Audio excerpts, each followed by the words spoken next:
स्वामिनी भावगौरस्य स्वस्वरूपं प्रपश्यत कटाक्षैर्विठ्ठलेशस्य श्यामता चित्रितं वपु स्वस्मिन्नुभयभावेन स्वेषामुभयरूपतां स्पष्टं बोधयितुं गौरश्यामश्रीविठ्ठलेश्वर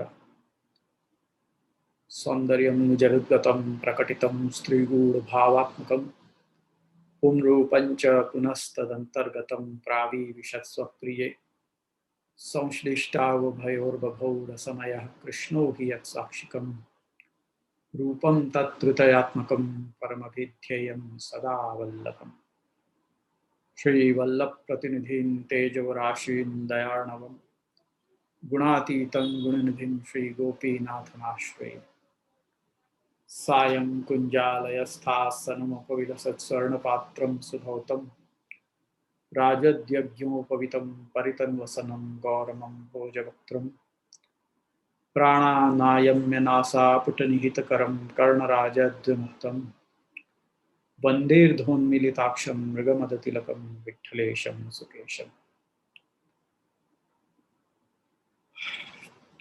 हाँ, तो आप सबन को आज के यह सत्र में बहुत स्वागत है। और अपन लगभग पूर्णता पे आए हैं और आज जैसे अपन ने पिछली बार 19 श्लोक तक कर लिए थे, तो मैं चाहूंगा कि आज आप लोग अपने डाउट्स पूछ लो ताकि अपन फिर या को समाप्ति की ओर ले जाएं। मेरे हिसाब से तो मैंने पूरा कर लियो हो तो 19वें श्लोक तक को, और अब आप लोगों के कुछ डाउट्स हैं तो वो देखें, फिर एक वक्त अपन रिवीजन कर लेंगे 17, 18, 19 को और फिर 20 पे जाएंगे और फिर अपन भगवत कृपा से समाप्ति पे आ जाएंगे। हाँ, तो मिलोनी बेन ने अपना हाथ ऊपर किया है, तो आप अपना प्रश्न पूछें। दंडवत प्रणाम जय श्री। हाँ, शुरुआत बोलो। આપનું જે લાસ્ટ પોસ્ટ હતું વીએસએમ ગ્રુપમાં કે કીર્તન તમે બધા સાથે કરી સકો અને ગુણગાન એકલા પણ કરી સકો, તો આઈ એમ કન્ફ્યુઝ લાઈક કે કીર્તન તો કીર્તન એઝ આઈ અન્ડરસ્ટેન્ડ કે આપણે ઠાકોરજી શ્રવણ અને કીર્તન બે હતું. હા, શ્રવણ મીન્સ આપણે કે આપણો આખી આપણી આપણે ખાલી we are not listening but we are able to take it inside કે કાનમાંથી અંદર હૃદય સુધી જાય એ શ્રવણ. અને કીર્તન આપણે બધા સાથે કરીએ, પણ જે ગાન છે એ આપણે એકલા પણ કરી શકીએ. તો મને પ્રેક્ટિકલ એક્ઝામ્પલ લાઈક મને નહીં સમજ પડ્યું. કીર્તન એટલે બધાની સાથે મળીને સત્સંગ કરવો, એટલે ગુણગાન ગાવા પણ એઝ અ જેમ કે આપણે ભેગા થઈને કરીએ છીએ તો એમાં એનું કારણ એ છે કે ભેગા થઈને જેમ ભગવદીઓની સાથે આપણે જ્યારે કીર્તન કરીએ તો આપણા ભાવમાં વૃદ્ધિ થાય. કેવલ ગાન કરીએ તો એમાં આપણા ભાવમાં વૃદ્ધિ થવાની ચાન્सेस ઓછા છે, પણ જ્યારે સમાન ભાવવાળા કે ભગવદીઓની સાથે મળીને આપણે કીર્તન કરીએ તો આપણા ભાવમાં વૃદ્ધિ થાય. એ હેતુથી ત્યાં બંનેનો ફરક બતાવે છે કે કીર્તન શું અને ગાન એટલે શું.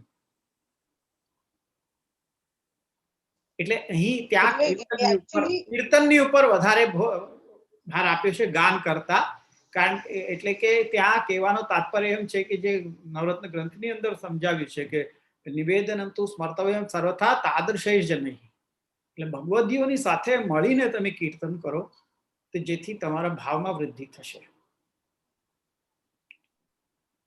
કહેવાનો તાત્પર્ય ત્યાં એ છે.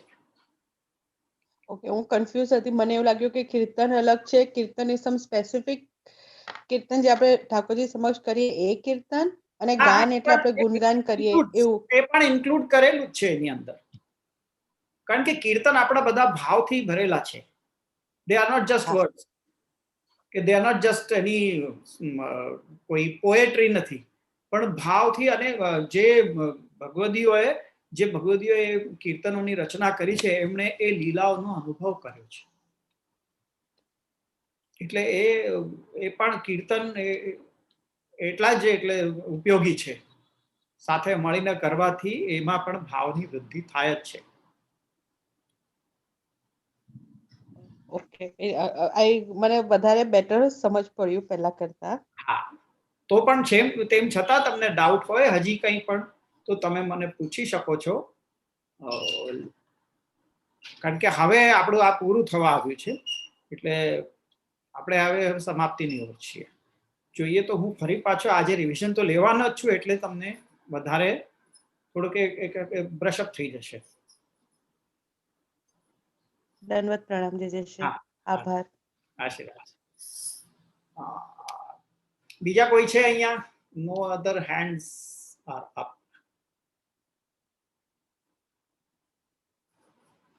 લાલન સ્ટોય કોણ છે? કેતકી બેન છે? દંડવત પ્રણામ. ભૂપેશ અચ્છા, કારણ કે એમને લાલન શબ્દથી મને કેતકી બેન નું સ્મરણ આવ્યું કે એમનું બધા ગાડીનું નામ પણ લાલન છે ને, એટલે.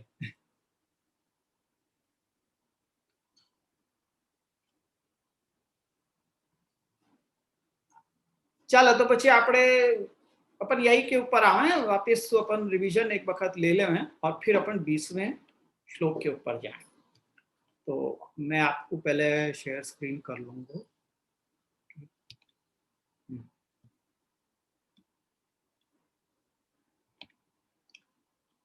हाँ, तो यहाँ पे गुणगान करवे सु हमें यहाँ पे प्रश्न ये है, तो अपन या के ऊपर देखें हम उत्थानिका पे, तो वहां में ये पूछ रहे हैं कि गुणगान में राग तान आदि वशीकृत चित्त सु करना हो के निरोध के फिर लीला विशिष्ट स्वरूप को ध्यान होना चाहिए. तो वाक्य उत्तर में कह रहे हैं कि हरि मूर्ति सदा ध्येया संकल्पादपि तत्र ही. यहाँ पे राग तान को इतना महत्व नहीं है जितना वह लीला विशिष्ट स्वरूप के ध्यान को है. क्यों? क्योंकि वो निरोध सिद्धि के लिए है.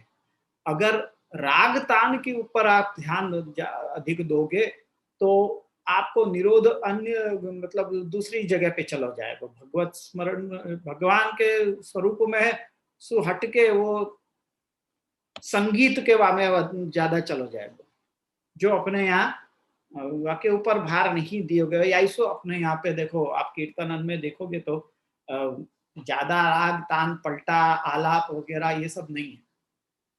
और भाव विशेष जो है वा कीर्तन को वाके ऊपर अधिक ध्यान दियो, शब्दन के ऊपर अधिक ध्यान दियो. जहाँ संगीत के ऊपर हो तो वहां पे राग तान आलाप इत्यादि पलटा ये सब वाके ऊपर ज्यादा ध्यान हो गए है. तो वहां पे वो संगीत को है, लेकिन यहाँ पे भगवान की लीला विशिष्ट स्वरूप को ध्यान करना है अपने को. तो यासु वो वाके ऊपर अधिक ध्यान देना चाहिए अपन को, ये कहवे को तात्पर्य. और वाकु बतावे के लिए यहाँ 17वें श्लोक में आज्ञा कर रहे हैं, हरि मूर्ति सदा ध्येया संकल्पादपि तत्र ही दर्शनम स्पष्टम तथा कृति गति सदा. यानी वहां हरि मूर्ति को सदा ध्यान किया जाना चाहिए. क्यों? क्योंकि अगर केवल संकल्प भी कर लियो अपन ने, भगवान के स्वरूप को ध्यान करवे को संकल्प भी कर लियो, तो वासु दर्शन स्पर्शन इत्यादि तुरंत प्राप्त हो जाए भगवत कृपा से, और अपनी कृति और अपनी गति भी भगवत स्वरूप के तरफ ही हो जाए है अपने आप. वो बात यहाँ पे कह रहे हैं, देखो कि ननु अदृष्ट रूपस्य कथम ध्यानम. शंका ये उठाई गई वहां पे कि जो स्वरूप को कभी देखो नहीं है वह को ध्यान कैसे करना होता. तो कह रहे हैं कि तस्या अन्य अशक्य मनोरथ पूर्तः सर्वथा निस्साधनस्य गजेन्द्रस्यैव रक्षार्थम भगवान आविर्भवति इति न दर्शने दौर्लभ्यम इति ज्ञापयितुम हरिति. तो यदि ये शंका हो कि अदृष्ट रूप को कैसे ध्यान किया जाए, तो वाके लिए शब्द वहां पे दिया गया हरि मूर्ति. हरि शब्द के ऊपर ध्यान अपन को देना है कि हरि शब्द अपन को गजेंद्र की लीला, जो गजेंद्र मोक्ष की लीला है, वाकी तरफ अपना ध्यान ले जावे है.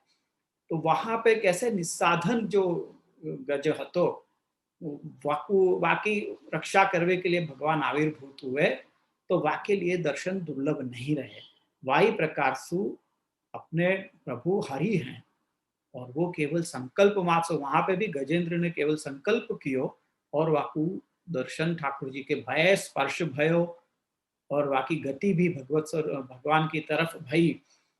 तो वैसे ही जो यहाँ पे संकल्प करेगो भगवान की मूर्ति के ध्यान को संकल्प भी करेगो तो वह दर्शन स्पर्शन और बाकी कृति गति इत्यादि सुलभ हो जाएगी अपने आप ही, क्योंकि भगवान हरि है, वो तुरंत निस्साधनन के ऊपर कृपा करवे के लिए ही तो उनको नाम हरि रखो गया है। यासु वो नाम जिनको है उनको ध्यान तो सदा अपने को करना चाहिए। फिर आगे शंका की गई, ननु योग एव कल्पित मूर्ते उपासनायाम एव संपादिता यस तत्क्रिया विशेष प्रयुक्त मूर्तिनां ज्ञान एव सोपधान मूर्तेर ध्यानम इहापि भविष्यति इति आशंका हो मूर्ति रीति। यहाँ पे कोई कल्पित मूर्ति को ध्यान नहीं करना है, जैसे योग में और ज्ञान में, ज्ञान मार्ग में ऐसे कल्पना करवे की कही जाए कि ऐसे कल्पना करो भगवान के स्वरूप और वाक्य ऊपर मेडिटेट करो, ऐसे कहिए, तो वैसे नहीं है। यहाँ पे वो तो निराकार के ऊपर वो करो जाए है, वहाँ पे ध्यान निराकार के ऊपर की हो जाए है, कल्पित मूर्ति के ऊपर। यहाँ पे कल्पित नहीं है स्वरूप, यहाँ पे मूर्ति शब्द दिया गया है। वासु भक्ति सो आविर्भूत रूप जो है वाको ध्यान करना है यहाँ पे। ये वो वहाँ पे योग में और ज्ञान मार्ग में भक्ति को काम नहीं है, वहाँ पे ज्ञान को और वहाँ पे भगवान के स्वरूप के साथ में एक तान होए वे को, वहाँ में एकाकार हो जाए वे को, वहाँ पे वो फल है। या सो वहाँ पे स्वरूप को इतनो महत्व नहीं है जितनो भक्ति में है। तो भक्ति सु आविर्भूत रूप को ध्यान यहाँ पे करना, न तो अन्यथा भूतस्य इत्यर्थः। ये कह रहे हैं कि यहाँ पे भक्त्याविर्भूत रूपस्य ध्यान, वही बताया के लिए मूर्ति शब्द दिए गए। अन्यथा कल्पिताकारत्व यथा कथनचित हरि ध्यानमेव हरि ही ध्येय इत्येव बधेयु। अगर वैसो ही हो तो कोई भी कैसी भी मूर्ति को ध्यान कर लो, भक्ति से आविर्भूत मूर्ति को ध्यान करना है ये कहो ही नहीं गयो हो, तो कोई भी स्वरूप को ध्यान कर लो, जो भी मन में आता हो वो एक। आप अगर मेडिटेशन में, अगर जिन लोगों ने मेडिटेशन के कोर्सेज किए होंगे, ऐसे जाके प्रैक्टिकल कर रहे हैं ना लोग बाग आजकल, तो वहां पे यूं ही कहे जाए कि तुम कोई भी एक मूर्ति को ध्यान करो, तुमको जो ठीक लगे, तुमको जाने श्रद्धा हो वह मूर्ति को ध्यान करो, ऐसे वहां पे ध्यान सिखाया जाए। तो वैसे यहाँ पे केवे की बात नहीं है, यहाँ पे भक्ति सु आविर्भूत स्वरूप को ध्यान करने की बात कही गई है। फिर ध्येय शब्द जो दियो है वाक्य ऊपर वाक्य लिए बता रहे हैं कि ध्येय इति कृत्य प्रत्यय न आवश्यकत्यम द्योतितम।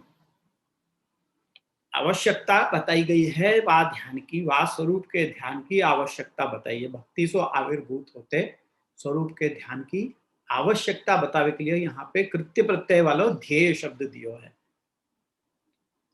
यानी ये कार्य करना चाहिए, वह हेतु सु यहाँ पे कृत्य प्रत्यय दिया गया है ध्येय शब्द में। फिर प्रश्न ये आयो कि ननु ध्यान सहित गुणगाने किम भवति, ध्यान सहित गुणगान करवे सु क्या होगो इत्याशंक्य तदवांतर फलम आहु संकल्पादति। ध्यान सहित गुणगान सु पहले तो अवांतर फल की प्राप्ति होगी। अवांतर यानी इंटरमीडिएट, मुख्य फल जो होगो वो तो जो भी होगो वो सेवा फल इत्यादि ग्रंथ में मुख्य फल की बात कही गई है, पर यहाँ पे इंटरमीडिएट फल की बात हो रही है कि संकल्पादपि शब्द सु वो कहा जा रहा है कि केवल संकल्प ध्यान करवे तक की भी क्या कहनी, वो कह रहे हैं कि ध्यान से का कथा, ध्यान करवे तक की भी बात जरूरी नहीं है, केवल संकल्प भी कर लियो, विचार मात्र भी कर लियो तो ध्यान विषय प्रभु तत्र ध्यान विषय प्रभु स्वरूपे प्रादुर्भावा भगवतो दर्शनम सर्व अवयव अवलोकन रूपम। यानी केवल अगर संकल्प भी कर लियो, विचार मात्र भी कियो, तो भगवान का ध्यान विषय प्रभु स्वरूप को प्रादुर्भाव हो जाए है और उसके दर्शन, सब अवयवन के अवलोकन को रूप जो दर्शन है वो अपने को प्राप्त हुआ है। स्पर्शन प्राप्त हो यानी कि चरणादि तद्रूपम, चरणादि को स्पर्श भी अपने को प्राप्त हुए है। तथा कृति शिरसी कराम्बुज धारणादि रूपा, ठाकुर जी को अपना हस्तकमल अपने माथे पे वाको स्पर्श, वो अपने को अनुभूत होवे है। गति ही विलास रूपा, भगवान के साथ रमण करवे रूपी जो गति है वो सब, एतत् सर्वम ध्यान पूर्वक गुणगायन संकल्प मात्रात् प्रादुर्भूत भगवत स्वरूपे स्पष्टम अबाधितम न तो भ्रम प्रतीत्या। कह रहे हैं कि ये सब कुछ दर्शन, स्पर्शन, कृति, गति, ये सब कुछ ध्यान पूर्वक गुणगान करवे के संकल्प मात्र सु भगवत स्वरूप के प्रादुर्भाव होवे सु स्पष्ट रूप से वो अनुभूत किया जा सके है, न तो भ्रम प्रतीत्या, यहाँ में भी कोई भ्रम नहीं है, वो स्पष्ट रूप से वो बात ये अपन को वार्ता प्रसंगन के अंदर भी अपने को पता चल सके है। अब वो रसखान इत्यादि जैसे भक्त भय हैं, उनको कैसे, उनने तो वो तो अभी वहाँ में भी नहीं आए थे, शरण में भी नहीं आए थे ठाकुर जी के, पर उनको दर्शन आदि के तो मिलो के नहीं सुख। ताज बीबी इत्यादि, अली खान पठान, बाकी बेटी, इन सब को, ये सब को उनके ठाकुर जी को प्रादुर्भाव भगवत स्वरूप को उनको स्पष्ट, उनको जो ठाकुर जी में उनको जो आसक्ति हो गई थी, तो वह आसक्ति के चलते उनको भगवान के स्वरूप को दर्शन आदि, उनके कृति, गति, विलास कृति इत्यादि, ये सब कुछ उनको स्पष्ट बाधित हुई, स्पष्ट अनुभूत हुई, उनको कोई भ्रम नहीं भयो। तो ऐसे प्रतिक्षणम अनुभूतम भवति इत्यर्थ, यानी ये सब चीजें अपने को प्रतिक्षण अनुभूत हुए हैं। फिर पूछ रहे हैं, ननु श्रुतानाम पुनः कीर्तनेन स्थिरीकृतानाम गुणानाम गानम संभवति। भाई जो सुने हुए हुए गुण, उनको पुनः कीर्तन करके स्थिरीकृत, जब अपन हृदय में स्थिर करें हैं उन गुणन को अपने मुख से गान करके, तो वाक्य लिए कह रहे हैं कि श्रुतानाम पुनः कीर्तनेन स्थिरीकृतानाम गुणानाम गानम संभवति तदर्थम श्रवण कीर्तने आहु श्रवण कीर्तन। तो वाक्य लिए श्रवण कीर्तन इत्यादि को भी बता रहे हैं यहाँ पे कि श्रवण ही भगवद वाचका नाम पदवाक्या नाम शक्ति तात्पर्य निर्धार। श्रवण काय को कहें कि भगवद वाचक जो शब्द हैं, वाक्य हैं इत्यादि, उनके शक्ति तात्पर्य को निर्धार करनो, वाक्य कहें श्रवण, यानी भगवद वाचक शब्दन को और वाक्यन को भाव क्या है। अपन कीर्तन सुनो अपन ने, लेकिन वाको भाव नहीं अपन को समझ में आई, या भाव ख्याल में नहीं आए अपने को, तो वाकु श्रवण नहीं कहेंगे। जैसे अपन अब यही देख लो, सूरदास के पद हैं, वो जो हम लोग आजकल अपने श्रृंगार के वहां में बजे हैं पद, सूरदास के गवे हैं, तो वहां में अपन वो कूट, कई तो ऐसे पद हैं जिनके अर्थ ही अपने को समझ में नहीं आए। जैसे मुद्रापति लोचन तनया, मुद्रापति अचवन तनया सुत उरही बनावत रहा, ये पद है। अब आप में से कितने लोगों को यहाँ अर्थ मालूम? क्या मुद्रापति, क्या अचवन और क्या तनया सुत। वो मुद्रापति यानी लोपा मुद्रा, मतलब एक ऋषि है जिनकी पत्नी का नाम लोपा मुद्रा है। वह ऋषि ने, वैसे पुराण में कथा आवे है कि उन्हें समुद्र को पान कर लिया, तो मुद्रापति अचवन,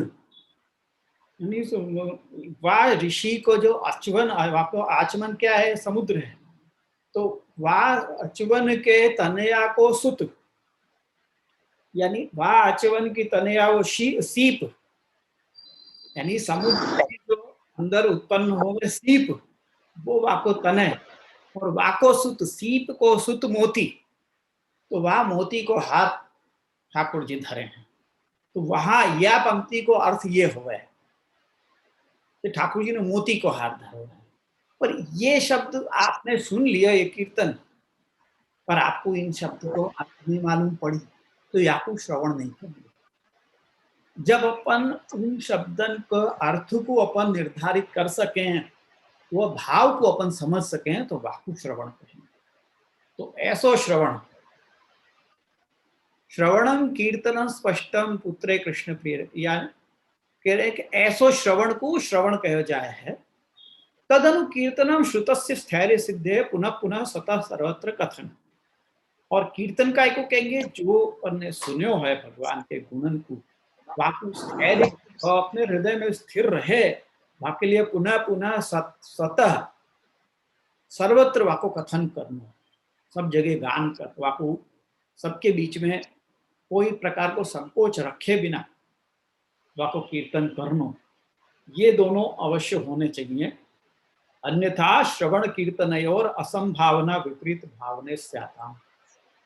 अन्यथा क्या होगा कि श्रवण कीर्तन में असंभावना और विपरीत भावना इत्यादि आगे लग जाएंगे।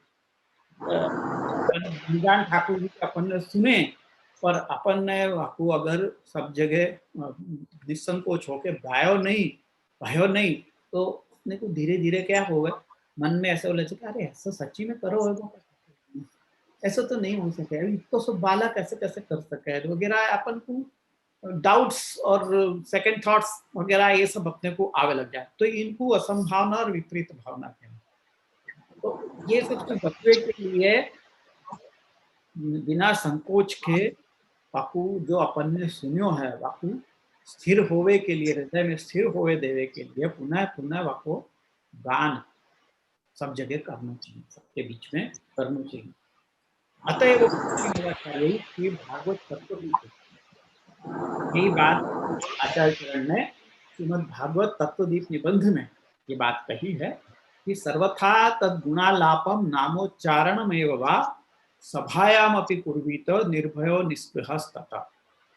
तो याके लिए आचार्य चरण ने से आज्ञा करी है कि ठाकुर जी के गुणन को आलाप सर्वथा, उनके नामोच्चारण भी सभा में भी करना चाहिए, निर्भय होकर और बिना कोई प्रकार की अपने को कामना रखे हुए, निस्पृह, स्पृहा मतलब कामना, तो निष्काम भाव से और निर्भय होकर सभा में भी भगवान के गुणालाप नामोच्चारण करने चाहिए। तो श्रोत्र सापेक्षम कीर्तन, यानी कीर्तन वाको कहेंगे कि जहाँ में श्रोता है कोई, वाको कीर्तन कहेंगे। तन निरपेक्षम गानम इति तयोर विवेक। तो कीर्तन और गान, इन दोनों में ये फर्क है। कीर्तन में श्रोता होने चाहिए और गान में वाकई कोई अपेक्षा नहीं है, हम अपने स्वतः गान कर रहे हैं अपन। तो यहाँ पे कीर्तन के ऊपर भार दिया गया है कि जहाँ श्रोता भी है, जैसे वो भी कीर्तन होने चाहिए। ये बात भी है क्योंकि ये अपने कौन सा कुंभन दास जी की वार्ता में आवे है कि उनने एक पद गायो, बीरबल ने कही कि ये तुम क्या गा रहे हो, पृथ्वीपति सुनेंगे तो तुमको क्या कहेंगे, उनको कैसा लगेगा तुम ऐसे गा रहे हो। तो कुंभन दास जी ने कही कि मैंने तेरा त्याग किया, क्योंकि बीरबल उनको वो तो का के यजमान है, तो वाकई यजमानी त्याग दी उन्होंने, ये तो काम तो नहीं है। यानी यहाँ पे अधिकारी होने चाहिए, ये बात को भी ध्यान रखना चाहिए श्रोता के कीर्तन करते समय। फिर कह रहे ननु काममयो अयम पुरुष इति श्रुते है सर्वथा ध्यान संकल्प ही है। तो वो सामान्य पद को अति गोप्य होने के कारण परोक्षवाद बताया है। यहाँ पे सर्वात्म भाव जो शब्द है वो अति गोप्य है, सबके आगे प्रकट नहीं कहो जाए है, या सु वाकु गोप्यता रखने के लिए वाकु सूचन वाकु परोक्षवाद को यहाँ पे पुत्र के वाकु मतलब वाकु कह दियो गयो है। तो ये कोड यूज किया है, यूं कह सको आप। तो यहाँ आचार्य चरण ने कोड लैंग्वेज यूज करी है पुत्र कह के। तो ननु एतादृशस्यापि तादृशस्यापि सततम इति वाक्यात् दुस्संगादिना भावनाश संभावात् उपायमाहुः यस्येति। अब जिनको सर्वात्म भाव की प्राप्ति, मतलब सर्वात्म भाव को भावन सतत करते रहने की जो आज्ञा करिए, तो ऐसो भी यदि कोई होवे तो वाको कभी कभी दुस्संग आदि लग के वाके भाव के नाश की संभावना हो सके। और सर्वात्म भाव जो भी थोड़ो बहुत वाने गुणगान और कीर्तन श्रवण इत्यादि के द्वारा जो भी थोड़ो बहुत वाने सिंचित कियो होएगो, वो सब थोड़े से भी दुस्संग लगवे सु वह को भाव नाश हो जावे की संभावना तो बनी ही रह है, ये डर तो रह ही है। तो वाको उपाय क्या? यदि कोई ये पूछे तो वाके लिए आचार्य चरण आगे आज्ञा कर रहे हैं कि यस्य वा भगवत कार्यम यदा स्पष्टम न दृश्यते तदा विनिग्रहस्तस्य कर्तव्य इति निश्चय। यानी जा संबंध को या जा इंद्रिय को,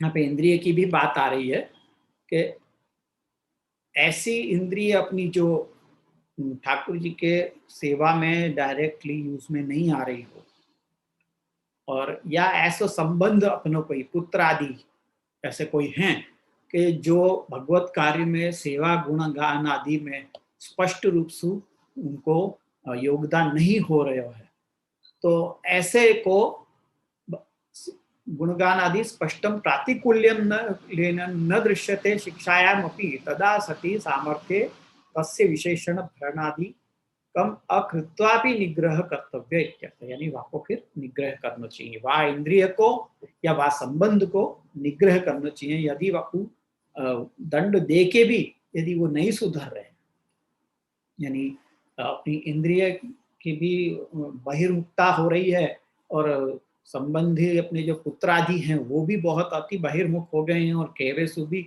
यदि प्रतिकूल हो रहे हैं, तो फिर भरण पोषण आदि न करके वह को निग्रह करना चाहिए। क्यों वह को निग्रह करना चाहिए कह रहे हैं? तो वाके लिए भी कह रहे हैं कि अन्यथा सत्याम शक्तो तदनिग्रहे अप्रतिषिद्धम अनुमतम भवति। यानी अगर आपको निग्रह नहीं कियो तो होएगो क्या कि तुम कर सकते हो तो भी निग्रह नहीं करवे को मतलब ये होएगो कि तुमको अनुमति दे रहे हो प्रतिकूल जाए की।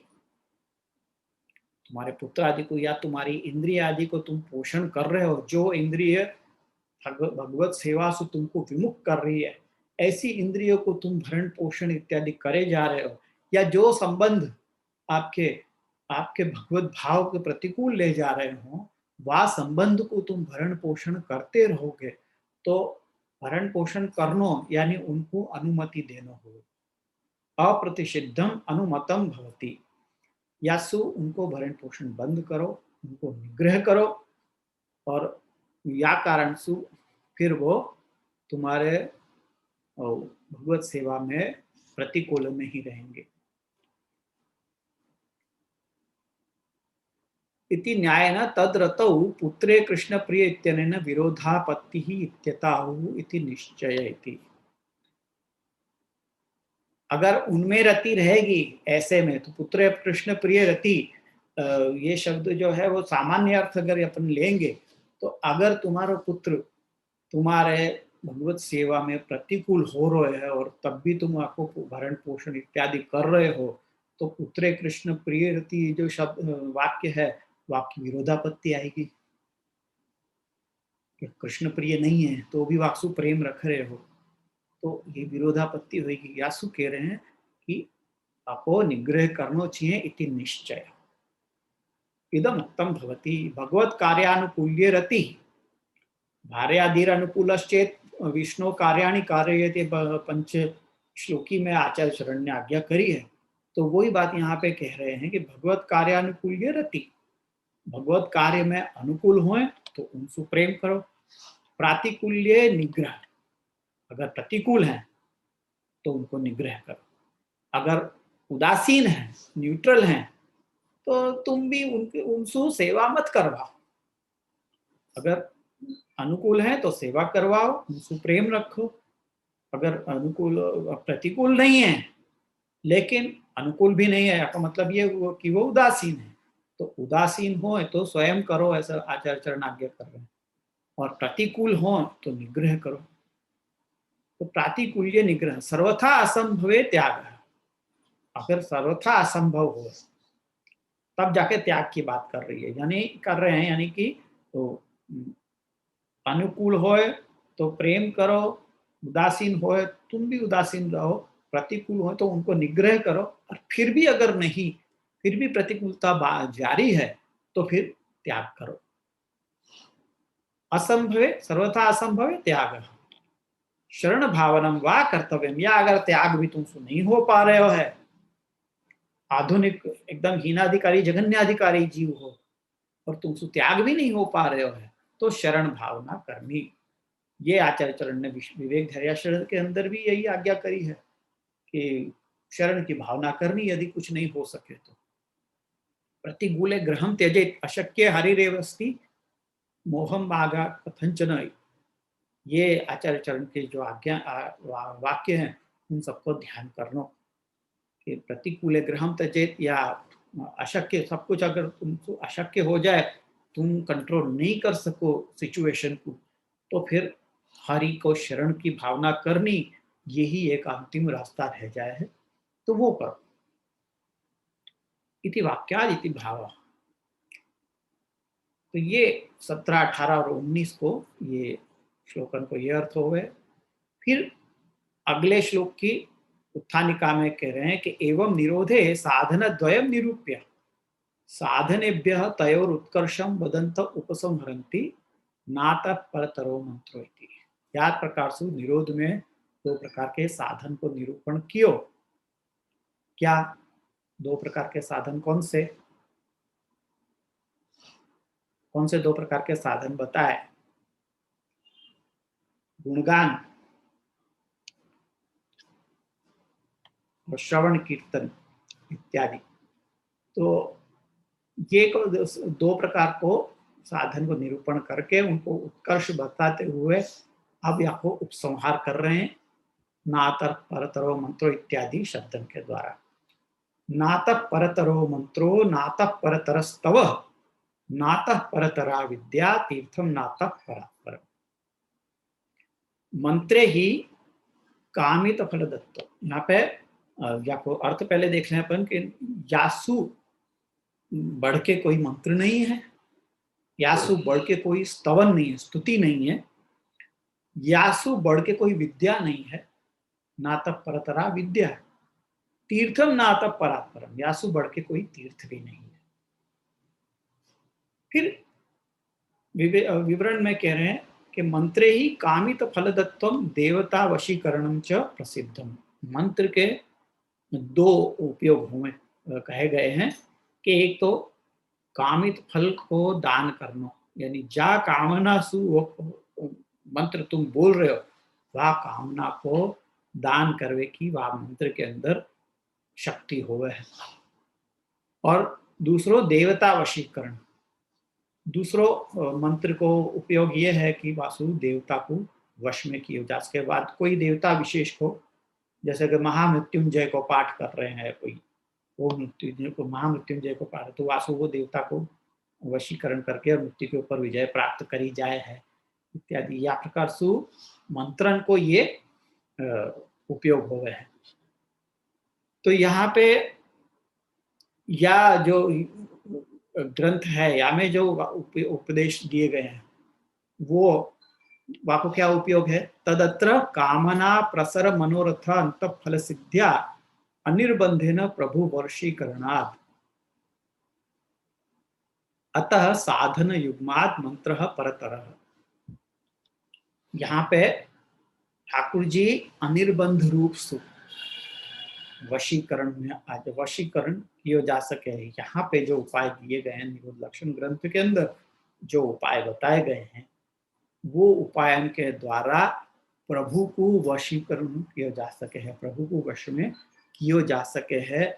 यासु वहां पे जो कामित फल के दाता पनो जो मंत्र के अंदर है देवता को वशीकरण जो है वो तो कोई साधारण देवता को वशीकरण करेगा, विभूति को वशीकरण करेगा। पर यहाँ पे जो फल, यहाँ पे जो निरोध लक्षण में जो उपाय बताए गए हैं वह उपाय के द्वारा तो प्रभु को जो कोई के वश में नहीं आवे हैं, जो अपने ही अपने वाक्य इच्छा से चले हैं, ऐसे वो भी बस में किए जा सके हैं। अविलंबेन साधकत्वात् कर्मादिभ्य उत्कृष्टत्वेपि एतस्माद् अतिशयेन नोत्कृष्ट। कर्म आदि जो वो हैं यज्ञ आदि, ये क्या करे हैं? अविलंबेन साधक हुए हैं, यानी कि बिना कोई देर किए अपन जो यज्ञ आदि अनुष्ठान करें हैं वो तुरंत फलदान करें हैं। तो कर्मादि उत्कृष्ट होते हुए भी यहाँ पे जो उपाय बताए गए हैं निरोध लक्षण ग्रंथ के अंदर, एतस्मात् अतिशयन न उत्कृष्ट है, यासु उत्कृष्ट नहीं हो सके हैं कोई कर्मादि भी। यहाँ पे जो उपाय बताए गए हैं गुणगान आदि वासु बढ़ के तो नहीं है। ननु प्रभु प्रसाद हेतु तया अनिर्बंधेन स्वामी वशीकरणाच्च स्तवस्य उत्कृष्टत्वं भविष्यति। अब यह स्तव के ऊपर आ रहे हैं कि स्तुति क्या है। स्तुति से क्या प्राप्त हुए है? प्रभु की कृपा प्राप्त हुए। प्रभु प्रसाद हेतुतया, प्रभु की कृपा प्राप्त करने के लिए स्तुति करी जाए है। आप भागवत में देखोगे तो जगह जगह पे स्तुतियां हैं। ठाकुर जी के प्राकट्य के लिए भी, जैसे दशम स्कंद के प्रारंभ में ही देवता आदि स्तुति कर रहे हैं। वहां पृथ्वी अपना गाय रूप को धारण करके वो ब्रह्मा जी के पास आई कि बहुत मेरे ऊपर अत्याचार हो रहे हैं, तो ब्रह्मा जी आपको लेके पधारे सब देवता सहित ठाकुर जी के पास और वहां पे स्तुति करें कि आप या को भार उतारो इत्यादि। ऐसे बात बात में स्तुति आवे है। जैसे वो नलकूबर मणिग्रीव को प्रसंग है, तो वहां पे भी ठाकुर जी ने उद्धार कियो उनको, तो तुरंत उन्होंने वहां पे स्तुति करी है। मुचुकुंद ने स्तुति करी है। सब अब तो स्तुति से भरा हुआ है श्रीमद् भागवत।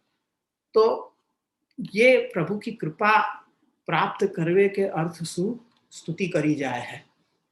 तो स्वामी को वशीकरण किया जाए है तो स्तव स्तुति की उत्कृष्टता तो है ही। तो स्तुति करवे से भी तो प्राप्त हो सके है जो यहाँ पे बताया गया। तो कह रहे हैं कि नात परतर स्तव, यासु बढ़ के कोई स्तवन नहीं है।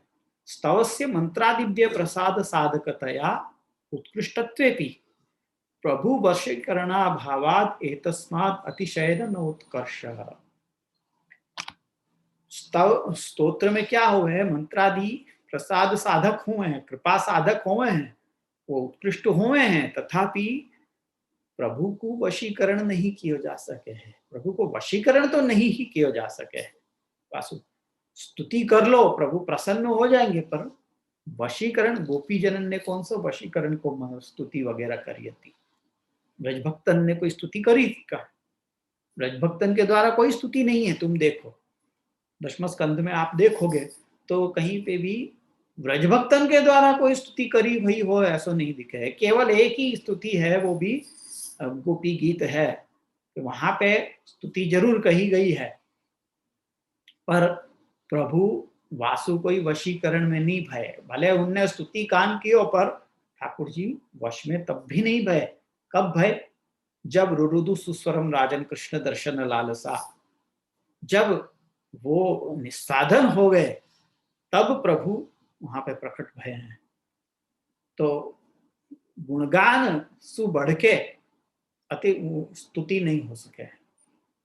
वहां स्तुति करी भी, पर ठाकुर जी प्रसन्न वासु नहीं भय, निस्साधनता सु भय और उनके गुणगान सु भय।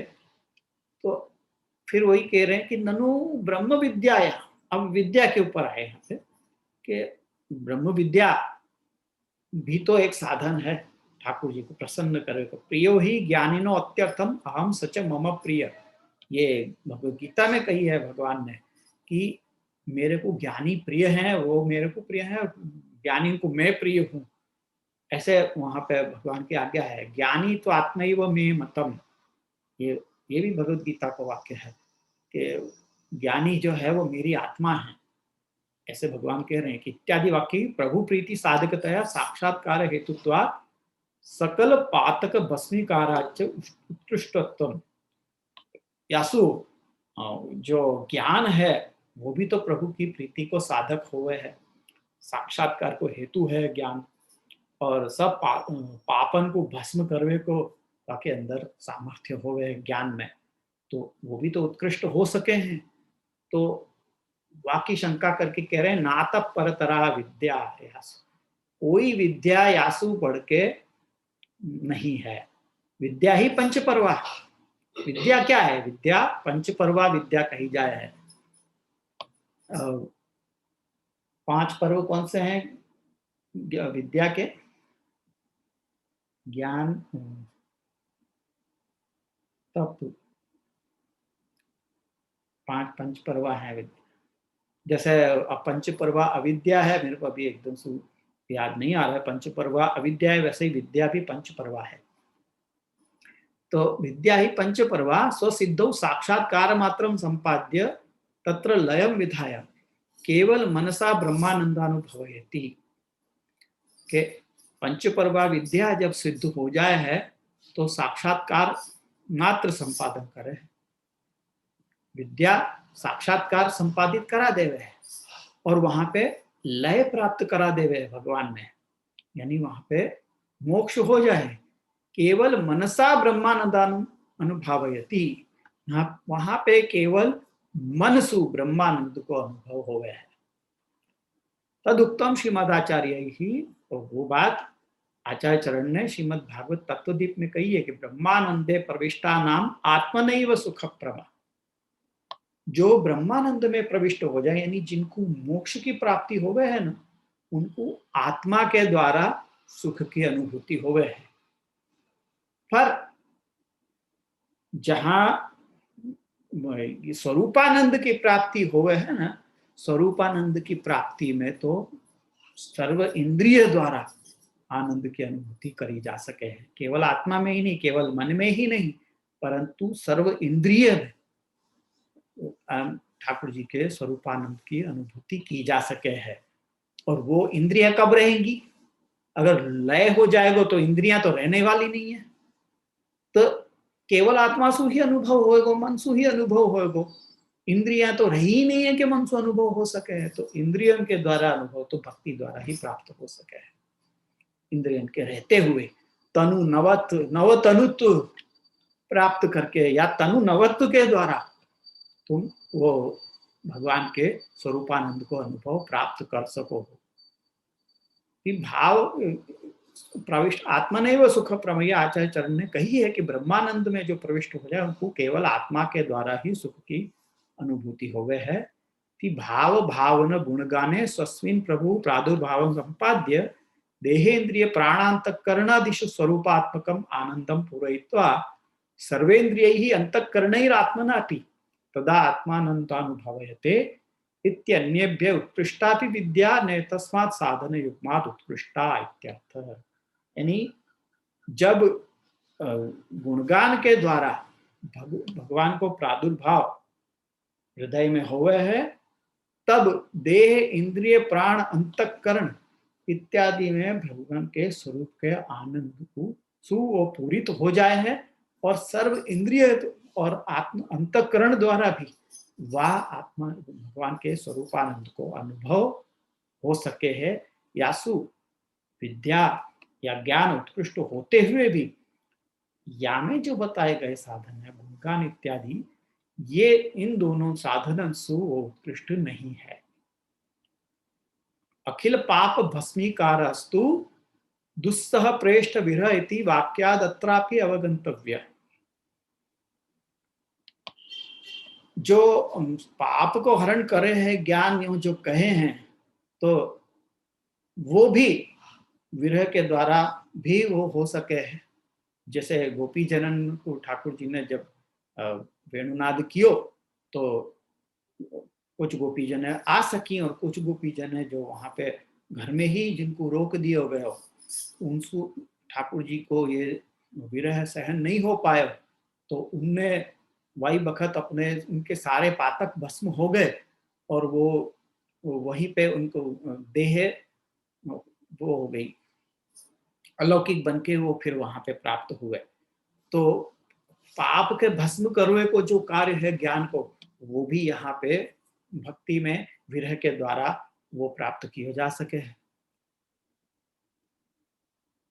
तो अब कह रहे हैं ननु एतत् सर्वम चित्त शुद्धो संभवती।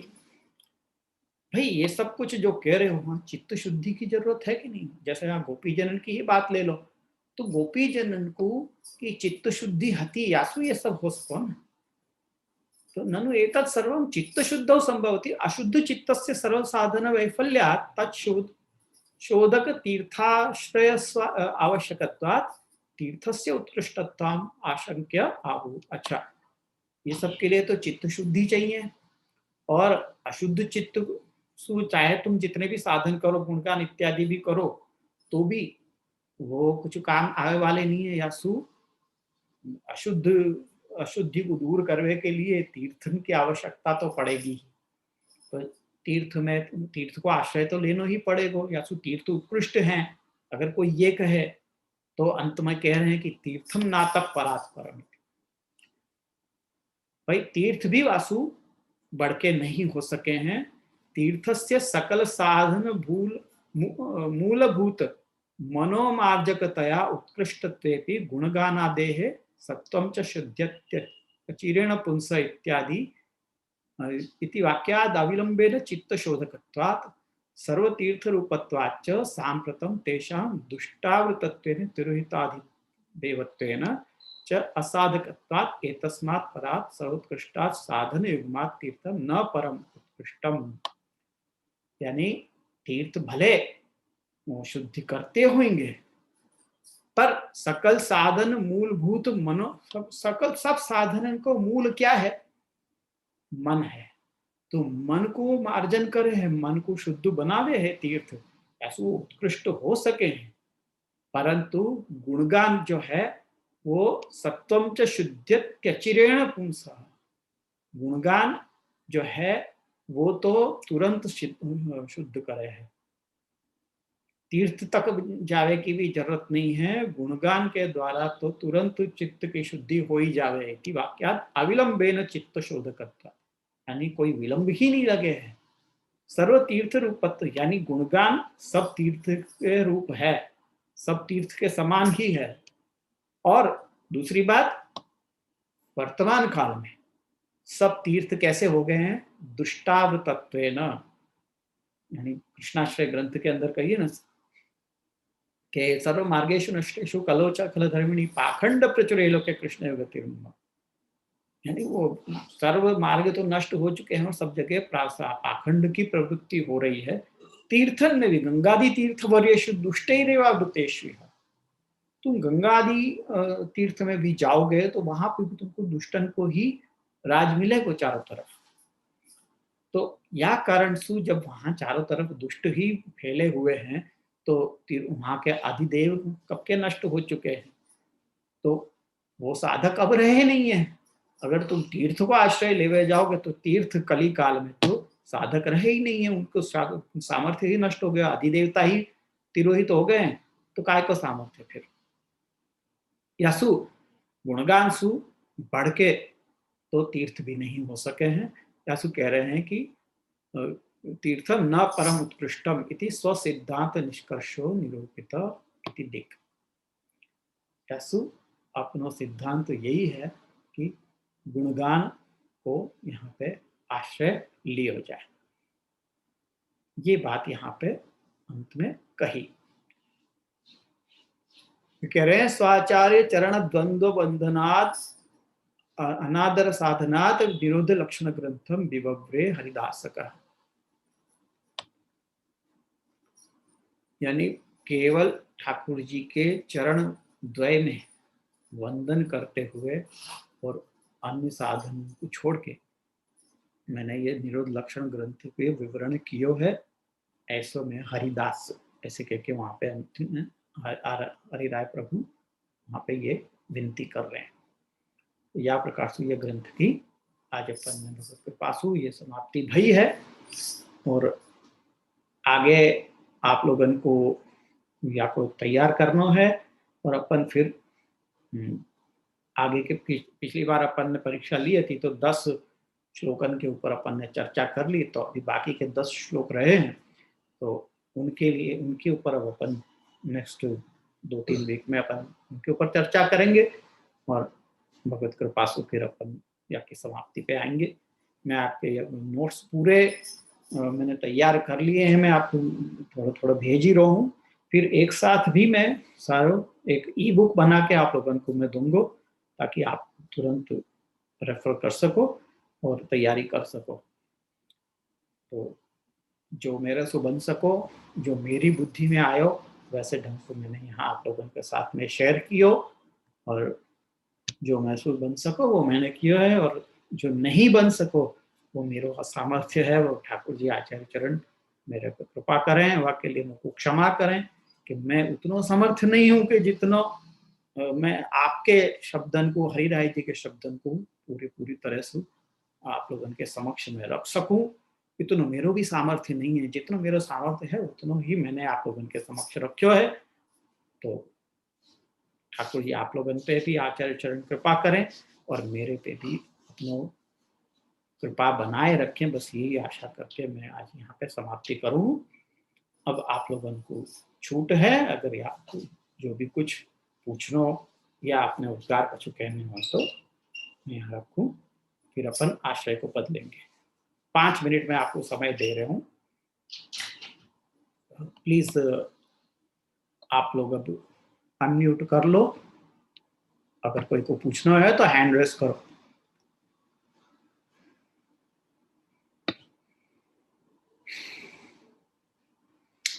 Yes, the first hand to go up is निहार भाई। तो शुरू करें निहार भाई।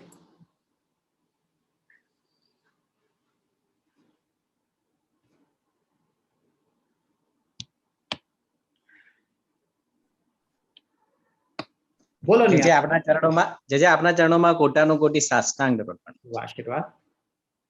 જે ઠાકોરજીના ગુણગાન કરતા હોઈએ, અમુક ટાઈમે એવું હોય કે એનો અર્થ ખબર ના હોય, એટલે કીર્તન કરતા હોઈએ તો ગુણગાન કરવામાં એવું થાય છે કે અમુક પાઠ હોય, શ્લોક હોય કે કીર્તન હોય, એમાં એનું ખબર ના પડે, તો એનો અર્થ સમજીને ગુણગાન કરવામાં અથવા અર્થ વગર ગુણગાન કરવામાં, એમાં કઈ ભેદ છે?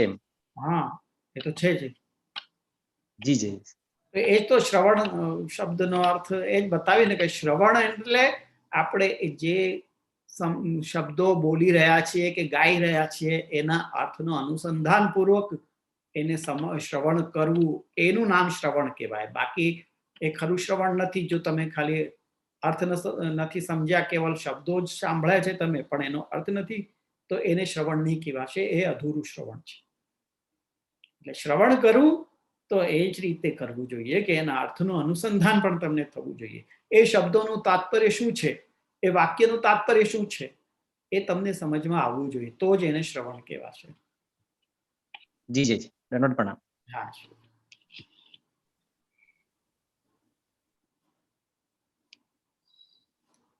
ચલો હા જિગીશાબેન બોલો।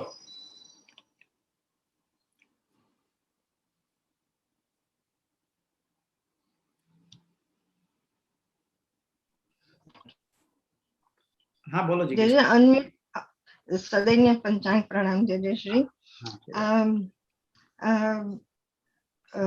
પ્રશ્ન એવો કે આપણે જેમ હમણાં નિહારભાઈએ કીધું કે કીર્તન કરીએ કે કોઈ પાઠ પણ ગાન કરતા હોય, ઘણી વખત એનું સમજણ નહીં પડતી હોય, તો બધા જ પાઠોનું પાઠન કરવું સમજ્યા વગર એના કરતા કોઈ એક જ નું ગાન કરવું સમજીને, ઇઝ ઇટ બેટર? હા, તો એના માટે સર્વોત્તમ સ્તોત્ર છે। અને એટલે ગુણગાન નું જ્યારે પ્રભુનું સર્વોત્તમ સ્તોત્રમાં તો નામ સ્મરણ થયું, પણ જો સપ્તશ્લોકીમાં ગુણગાન છે શ્રી આચાર્યજીના 6 ગુણ અને ધર્મી સ્વરૂપ, તો એ એક જ તમે સમજીને પણ એક જ પાઠ કરો તો એ ગુણગાન વધારે મહત્વ કરતા ખરું કે બીજા બધા તમે ટ્રાય ટુ અચીવ એવરીથિંગ? નહીં, પણ જે પણ તમે કરો એ સમજીને કરો, જેટલું પણ કરો એટલું એ વધારે બેટર છે, એમ જ કહીશ। જેટલું સમજીને અને ધ્યાન અનુસંધાન અર્થના અનુસંધાન પૂર્વક કરો તો એ વધારે બેટર છે। ओके, हाँ वैभवी बेन, हाँ बोलो.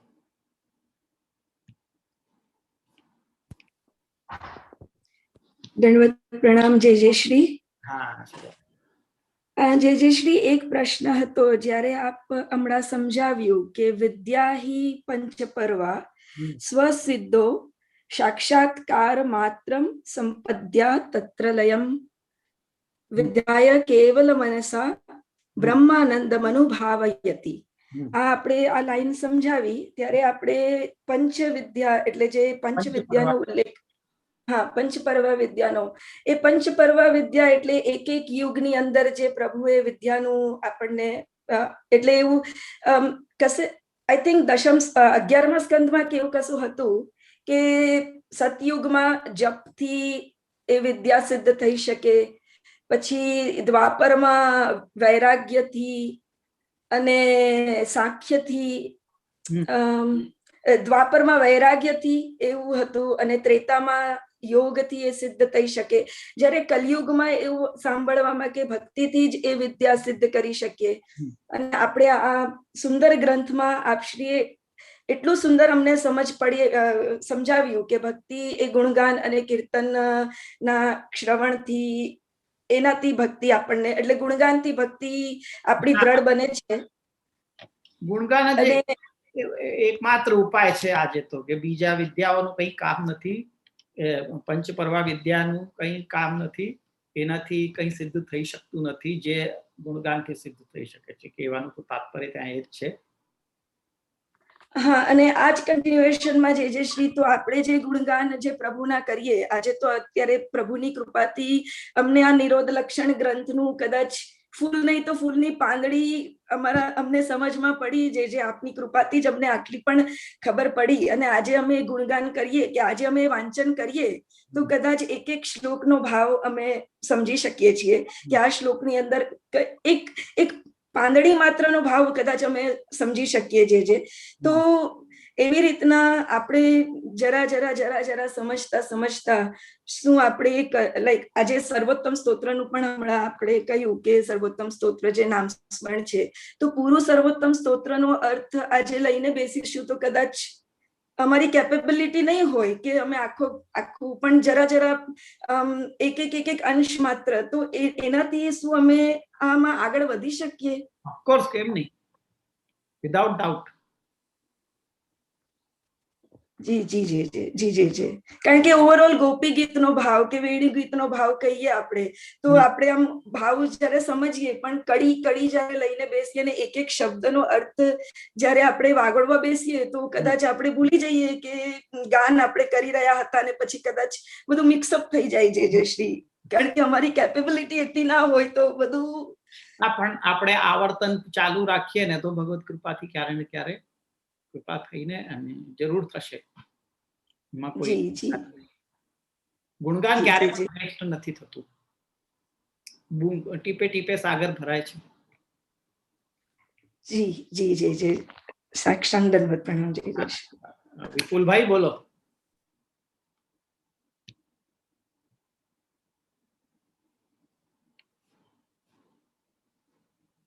હા વિપુલ બોલ. જે દંડવત પ્રણામ. હા, અવાંતર ફલની પ્રાપ્તિ એટલે શું? અવાંતર એટલે ઇન્ટરમીડિયેટ, એટલે મુખ્ય ફલની પહેલા જે મળે. અચ્છા, મુખ્ય ફલની પહેલાનું ફલ એ અવાંતર.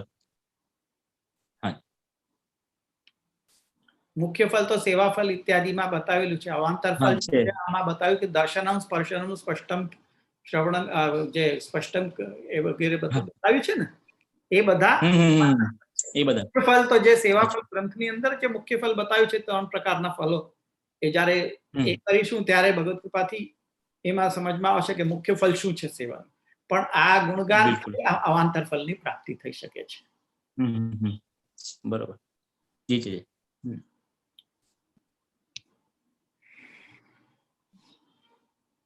I don't see any other hands. कोई दूसरे हाथ ऊपर नहीं है तो निहार भाई का है फिर से. हाँ चलो बोलो निहार भाई.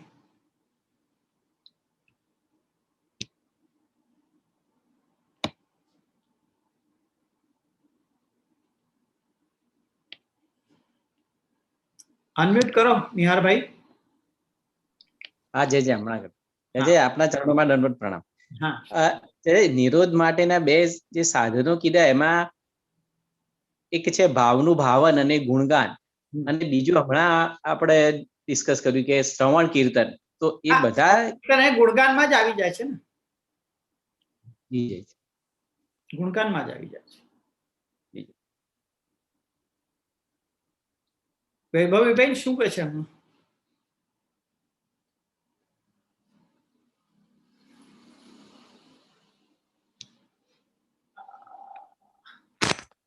પ્રણામ. જે એક વાર થોડુંક જરાક પેલું તીર્થવાળી જે લાસ્ટ એ છે ને કે તીર્થમ નાતઃ પરાત પરમ, તો એ એક વાર કે તીર્થનું જે અહીંયા કહ્યું કે તીર્થ એ સોલ્યુશન નથી કે સોલ્યુશન છે એવું અહીં કહેવા જરાક કન્ફ્યુઝન થઈ ગયું એ લાઈન છે.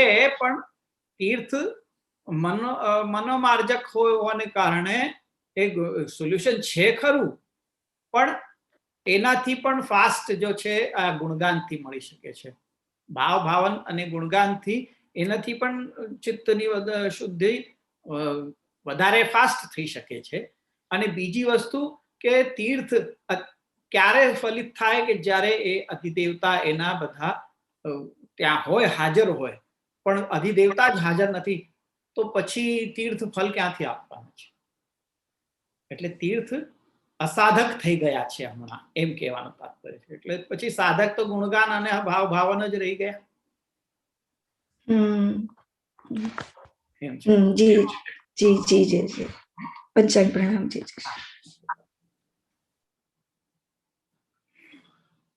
तो फिर आप अपन यहाँ पे समाप्ति करें आज के सत्र की। तो और तो कोई आ नहीं रहे तो अपन आश्रय को पद लेना। दृढ़ इन चरणन केरो भरोसो, दृढ़ इन चरणन केरो, श्री वल्लभ नख चंद्र छटा बिन, सब जुग माज अंधेरो भरोसो, दृढ़ इन चरणन केरो, साधन और नहीं या कली में, जासो होए निवेर। पुत्र कही है तो वो सामान्य पद को अति गोप्य होने के कारण परोक्षवाद बताया है यहाँ पे। सर्वात्म भाव जो शब्द है वो अति गोप्य है, सबके आगे प्रकट नहीं कहो जाए है। यासु वाकु गोप्यता रखने के लिए वाकु सूचन वाकु परोक्षवाद को यहाँ पे पुत्र के वाकु मतलब वाकु कह दियो गयो है। तो ये कोड यूज किया है, यूं कह सको आप। तो यहाँ आचार्य चरण ने कोड लैंग्वेज यूज करी है पुत्र कह के। तो ननु एतादृशस्यापि तादृशस्यापि सततम इति वाक्यात् दुस्संगादिना भावनाश संभावात् उपायमाहुः यस्येति। अब जिनको सर्वात्म भाव की प्राप्ति मतलब सर्वात्म भाव को भावन सतत करते रहने की जो आज्ञा करिए, तो ऐसो भी यदि कोई होवे तो वाकु कभी कभी दुस्संग आदि लग के वाके भाव के नाश की संभावना हो सके। और सर्वात्म भाव जो भी थोड़ो बहुत वाने गुणगान और कीर्तन श्रवण इत्यादि के द्वारा जो भी थोड़ो बहुत वाने संचित कियो होगा, वो सब थोड़े से भी दुस्संग लगवे सु वह को भाव नाश हो जाए की संभावना तो बनी ही रहे है। ये डर तो रहे ही है। तो वाको उपाय क्या? यदि कोई ये पूछे तो वाक के लिए आचार्य चरण आगे आज्ञा कर रहे हैं कि यस्य वा भगवत कार्यम यदा स्पष्टम न दृश्यते तदा विनिग्रहस्तस्य कर्तव्य इति निश्चय। यानी जा संबंध को या जा इंद्रिय को, यहाँ पे इंद्रिय की भी बात आ रही है कि ऐसी इंद्रिय अपनी जो ठाकुर जी के सेवा में डायरेक्टली यूज में नहीं आ रही हो, और या ऐसा संबंध अपनों कोई पुत्र आदि ऐसे कोई हैं कि जो भगवत कार्य में सेवा गुणगान आदि में स्पष्ट रूप से उनको योगदान नहीं हो रहा है, तो ऐसे को गुणगान आदि स्पष्टम प्रातिकूल्यम न दृश्यते शिक्षायामपि तदा सति सामर्थ्ये तस्य विशेषण भरणादि कम अकृत्वापि निग्रह कर्तव्य इत्यर्थ। यानी वहाँ को फिर निग्रह करना चाहिए, वह इंद्रिय को या वह संबंध को निग्रह करना चाहिए। यदि वह दंड दे के भी यदि वो नहीं सुधर रहे, यानी अपनी इंद्रिय की भी बहिर्मुखता हो रही है और संबंधी अपने जो पुत्र आदि हैं वो भी बहुत अति बहिर्मुख हो गए हैं और केवेसु भी यदि प्रतिकूल हो रहे हैं, तो फिर भरण पोषण आदि न करके वह को निग्रह करना चाहिए। क्यों वह को निग्रह करना चाहिए कह रहे हैं, तो वाके लिए भी कह रहे हैं कि अन्यथा सत्याम शक्तौ तदनिग्रहे अप्रतिषिद्धम अनुमतम भवति। यानी अगर आपको निग्रह नहीं कियो तो होएगा क्या कि तुम कर सकते हो तो भी निग्रह नहीं करवे को मतलब ये होएगा कि तुमको अनुमति दे रहे हो प्रतिकूल जायवे की। तुम्हारे पुत्र आदि को या तुम्हारी इंद्रिय आदि को तुम पोषण कर रहे हो, जो इंद्रिय भगवत सेवा से तुमको विमुख कर रही है, ऐसी इंद्रियों को तुम भरण पोषण इत्यादि करे जा रहे हो, या जो संबंध आपके आपके भगवत भाव के प्रतिकूल ले जा रहे हो, वह संबंध को तुम भरण पोषण करते रहोगे तो भरण पोषण करनो यानी उनको अनुमति देना हो। अप्रतिषिद्धम अनुमतम भवति, यासु उनको भरण पोषण बंद करो, उनको निग्रह करो, और या कारण सु फिर वो तुम्हारे भगवत सेवा में प्रतिकूल नहीं रहेंगे। इति न्यायेन तद्रतौ पुत्रे कृष्ण प्रिय इत्यनेन विरोधापत्तिः इत्यताहु इति निश्चय इति। अगर उनमें रति रहेगी ऐसे में, तो पुत्र कृष्ण प्रिय रति, ये शब्द जो है वो सामान्य अर्थ अगर अपन लेंगे तो अगर तुम्हारा पुत्र तुम्हारे भगवत सेवा में प्रतिकूल हो रहे हैं और तब भी तुम आपको भरण पोषण इत्यादि कर रहे हो, तो पुत्रे कृष्ण प्रिय रति जो शब्द वाक्य है, वाक्य विरोधापत्ति आएगी। कृष्ण प्रिय नहीं है तो भी वासु प्रेम रख रहे हो, तो ये विरोधापत्ति होगी। यासु कह रहे हैं कि आपको निग्रह करना चाहिए इति निश्चय।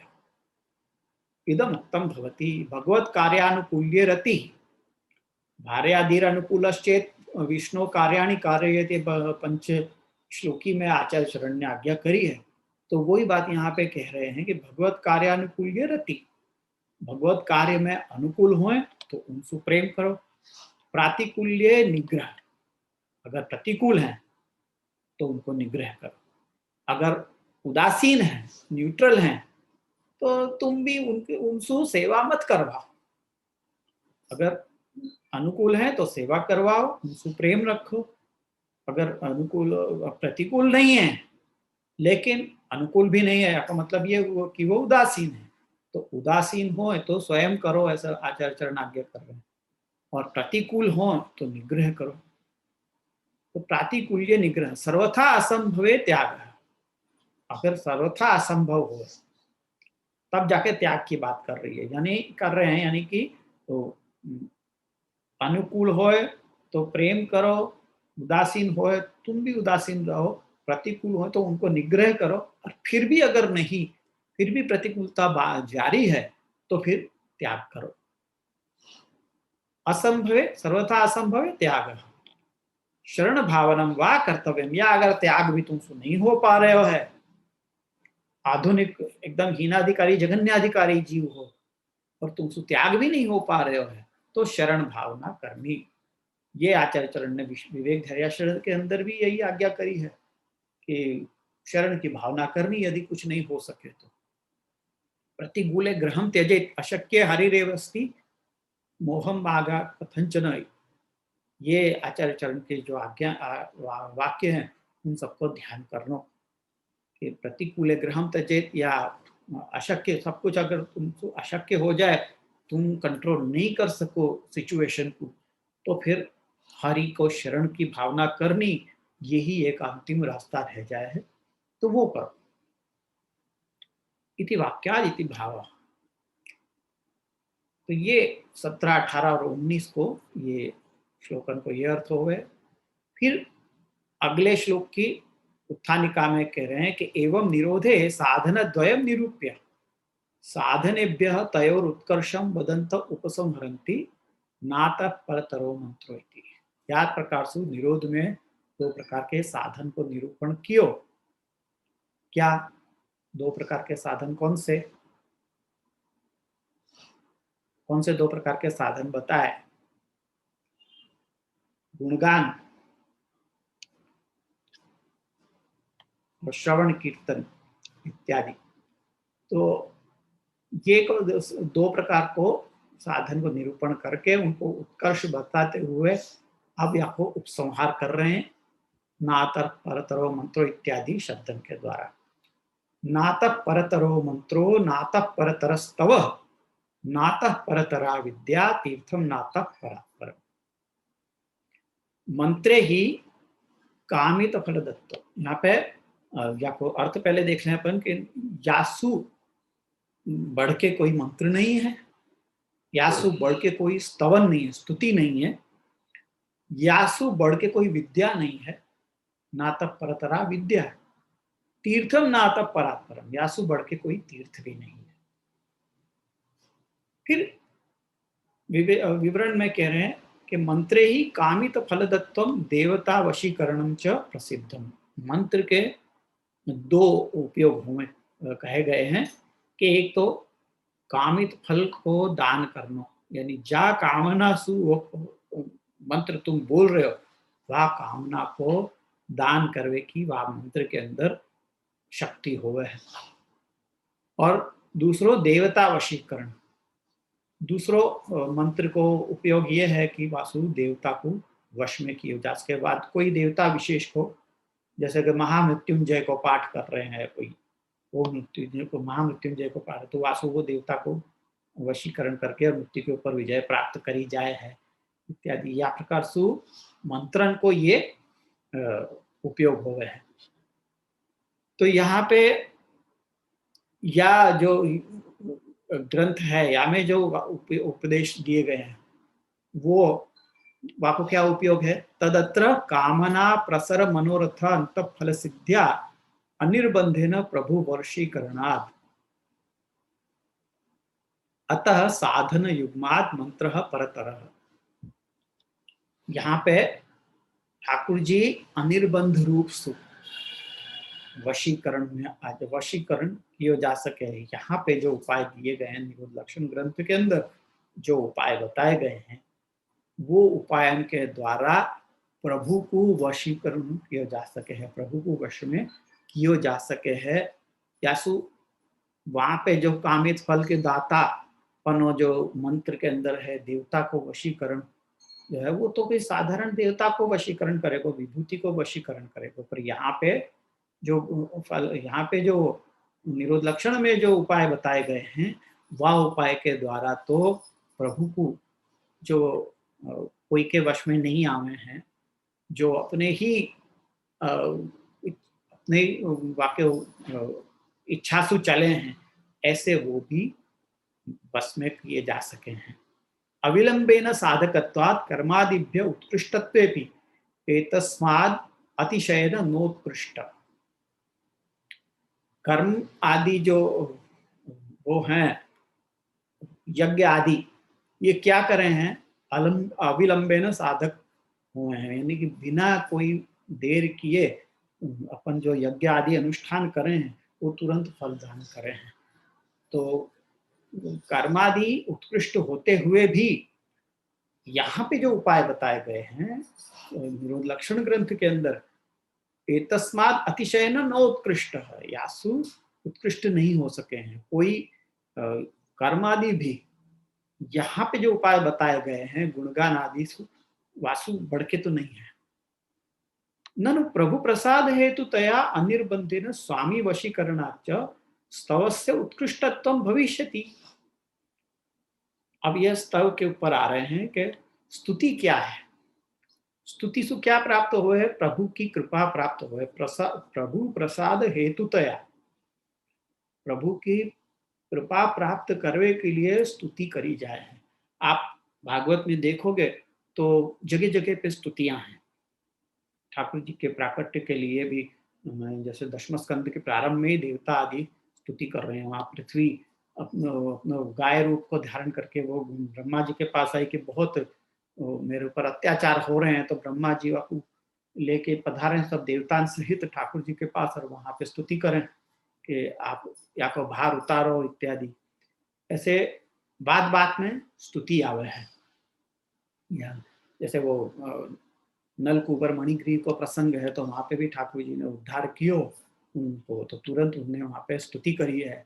मुचुकुंद ने स्तुति करी है। सब अब तो स्तुति से भरा हुआ है श्रीमद् भागवत। तो ये प्रभु की कृपा प्राप्त करवे के अर्थ सु स्तुति करी जाए है। तो स्वामी को वशीकरण किया जाए है तो स्तव स्तुति की उत्कृष्टता तो है ही। तो स्तुति करवे से भी तो प्राप्त हो सके है, जो यहाँ पे बताया गया। तो कह रहे हैं कि नात परतर स्तव, यासु बढ़ के कोई स्तवन नहीं है।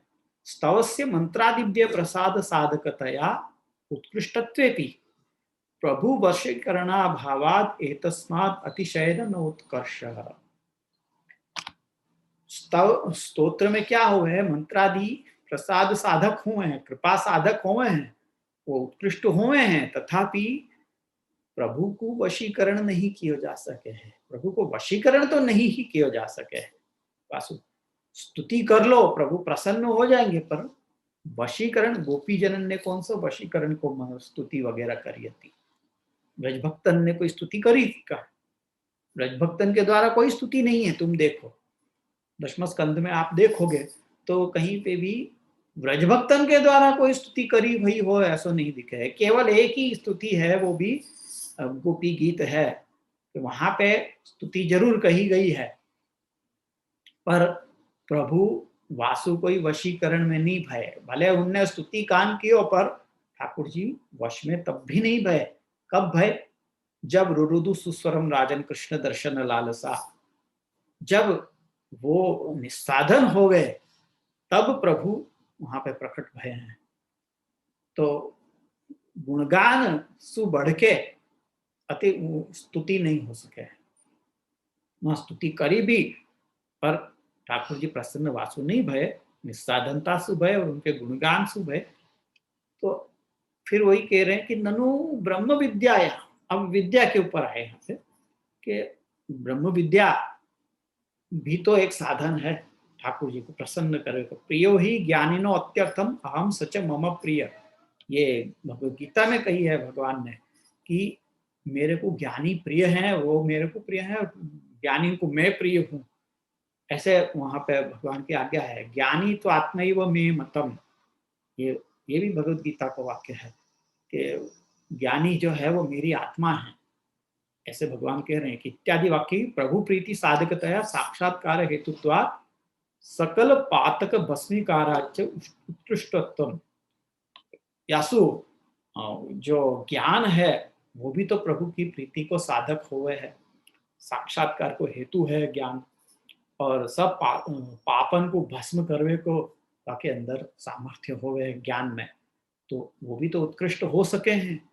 तो वाक्य शंका करके कह रहे हैं नात परतरा विद्या, कोई विद्या यासु बढ़ के नहीं है। विद्या ही पंचपर्वा। विद्या क्या है? विद्या पंचपर्वा विद्या कही जाए है। 5 पर्व कौन से हैं विद्या के? ज्ञान, तप, 5 पंचपर्वा है विद्या। जैसे पंचपर्वा अविद्या है, मेरे को अभी एकदम से याद नहीं आ रहा है, पंचपर्वा अविद्या है, वैसे ही विद्या भी पंचपर्वा है। तो विद्या ही पंचपर्वा स्वसिद्धौ साक्षात्कार मात्रम संपाद्य तत्र लयम विधाय केवल मनसा ब्रह्मानंदानुभवयति। के पंचपर्वा विद्या जब सिद्ध हो जाए है तो साक्षात्कार मात्र संपादन करे। विद्या साक्षात्कार संपादित करा देवे है और वहां पे लय प्राप्त करा देवे भगवान ने, यानी वहां पे मोक्ष हो जाए। केवल मनसा ब्रह्मानंदानु अनुभवयति, वहां पे केवल मनसु ब्रह्मानंद को अनुभव हो गया है। तदुक्तम श्रीमदाचार्य ही, तो वो बात आचार्य चरण ने श्रीमद् भागवत तत्वदीप में कही है कि ब्रह्मानंदे प्रविष्टा नाम आत्मनैव सुख प्रमा। जो ब्रह्मानंद में प्रविष्ट हो जाए, यानी जिनको मोक्ष की प्राप्ति हो गए है ना, उनको आत्मा के द्वारा सुख की अनुभूति हो गए है। पर जहां स्वरूपानंद की प्राप्ति हो गए है ना, स्वरूपानंद की प्राप्ति में तो सर्व इंद्रिय द्वारा आनंद की अनुभूति करी जा सके है। केवल आत्मा में ही नहीं, केवल मन में ही नहीं, परंतु सर्व इंद्रिय में ठाकुर जी के स्वरूपानंद की अनुभूति की जा सके है। और वो इंद्रियां कब रहेंगी? अगर लय हो जाएगा तो इंद्रियां तो रहने वाली नहीं है, तो केवल आत्मा सु ही अनुभव होएगो, मन सु ही अनुभव होएगो। इंद्रियां तो रही ही नहीं है कि मन से अनुभव हो सके है। तो इंद्रियों के द्वारा अनुभव तो भक्ति द्वारा ही प्राप्त हो सके है। इंद्रियों के रहते हुए तनु नव तनुत्व प्राप्त करके या तनु नवत्व के द्वारा तुम वो भगवान के स्वरूपानंद को अनुभव प्राप्त कर सको। भाव प्रविष्ट आत्मनैव सुख प्रमेय आचार्य चरण ने कही है कि ब्रह्मानंद में जो प्रविष्ट हो जाए उनको केवल आत्मा के द्वारा ही सुख की अनुभूति हो गए है। भाव भावन गुणगाने स्वस्मिन् प्रभु प्रादुर्भाव संपाद्य देहेन्द्रिय प्राणांतकरणादिषु स्वरूपात्मकम आनंदम पूरयित्वा सर्वेन्द्रियैः अंतःकरणैरात्मनापि तदा आत्मानन्दानुभवयते इत्यन्येभ्य उत्कृष्टापि विद्या न तस्मात् साधन युग्मात् उत्कृष्टा इत्यर्थः। यानी जब गुणगान के द्वारा भगवान को प्रादुर्भाव हृदय में हुए है, तब देह इंद्रिय प्राण अंतःकरण इत्यादि में भगवान के स्वरूप के आनंद को सुपूरित हो जाए है, और सर्व इंद्रिय और आत्म अंतःकरण द्वारा भी वह आत्मा भगवान के स्वरूपानंद को अनुभव हो सके है। यासु विद्या या ज्ञान उत्कृष्ट होते हुए भी या में जो बताए गए साधन है गुणगान इत्यादि, ये इन दोनों साधन सु उत्कृष्ट नहीं है। अखिल पाप भस्मीकारस्तु दुस्सह प्रेष्ठ विरह इति वाक्यादत्रापि अवगंतव्य। जो पाप को हरण करे हैं ज्ञान जो कहे हैं, तो वो भी विरह के द्वारा भी वो हो सके है। जैसे गोपी जनन को ठाकुर जी ने जब वेणुनाद कियो, तो कुछ गोपी जन आ सकी और कुछ गोपी जन है जो वहां पे घर में ही जिनको रोक दिया गया, उनको ठाकुर जी को ये विरह सहन नहीं हो पाए, तो उनने वही बखत अपने उनके सारे पातक भस्म हो गए और वो वहीं पे उनको देह वो हो गई अलौकिक बनके वो फिर वहां पे प्राप्त हुए। तो पाप के भस्म करवे को जो कार्य है ज्ञान को, वो भी यहाँ पे भक्ति में विरह के द्वारा वो प्राप्त किया जा सके है। तो अब कह रहे हैं ननु एतत् सर्वम चित्त शुद्धो संभवति। भाई ये सब कुछ जो कह रहे हो चित्त शुद्धि की जरूरत है कि नहीं? जैसे यहाँ गोपी जनन की ही बात ले लो, तो गोपी जनन को की चित्त शुद्धि हति यासु ये सब हो सको न।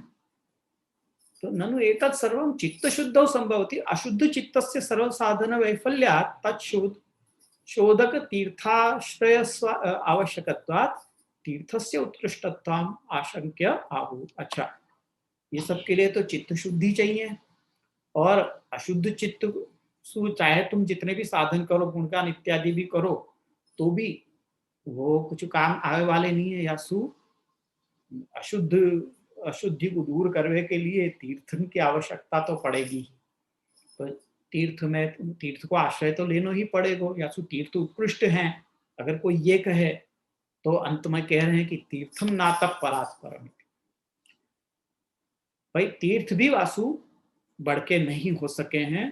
तीर्थस्य सकल साधन मूलभूत मनोमार्जकतया उत्कृष्टत्वेपि गुणगानादेः सत्वं च शुद्ध्यत्य चिरेण पुंस इत्यादि इति वाक्याद् अविलंबेन चित्तशोधकत्वात् सर्वतीर्थरूपत्वाच्च साम्प्रतं तेषां दुष्टावृतत्वेन तिरोहिताधिदेवत्वेन च असाधकत्वात् एतस्मात् पदात् सर्वोत्कृष्टात् साधनयुग्मात् तीर्थं न परम उत्कृष्टम।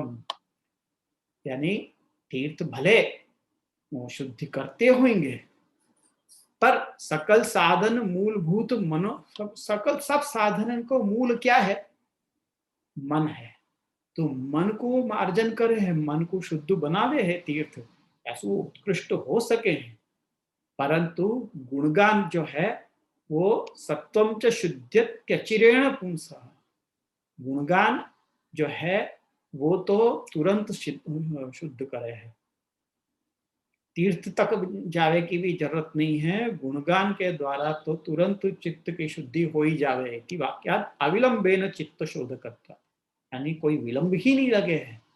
सर्व तीर्थ रूपत्व यानी गुणगान सब तीर्थ के रूप है, सब तीर्थ के समान ही है। और दूसरी बात, वर्तमान काल में सब तीर्थ कैसे हो गए हैं?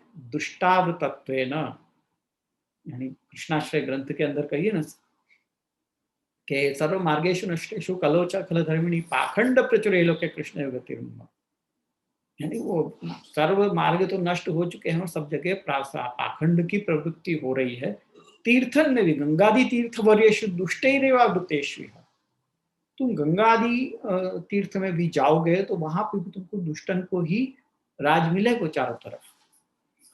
तो या कारण सु जब वहां चारों तरफ दुष्ट ही फैले हुए हैं तो वहां के आदिदेव कब के नष्ट हो चुके हैं, तो वो साधक अब रहे नहीं है। अगर तुम तीर्थ को आश्रय लेवे जाओगे तो तीर्थ कली काल में तो साधक रहे ही नहीं है, उनको सामर्थ्य ही नष्ट हो गया, आदिदेवता ही तिरोहित हो गए, तो काय को सामर्थ्य फिर। यासु गुणगान सु बढ़ के तो तीर्थ भी नहीं हो सके हैं। यासु कह रहे हैं कि तीर्थम न परम उत्कृष्टम इति स्वसिद्धांत निष्कर्षो निरूपित इति दिक्। यासु अपना सिद्धांत यही है कि गुणगान को यहाँ पे आश्रय लियो जाए, ये बात यहाँ पे अंत में कही।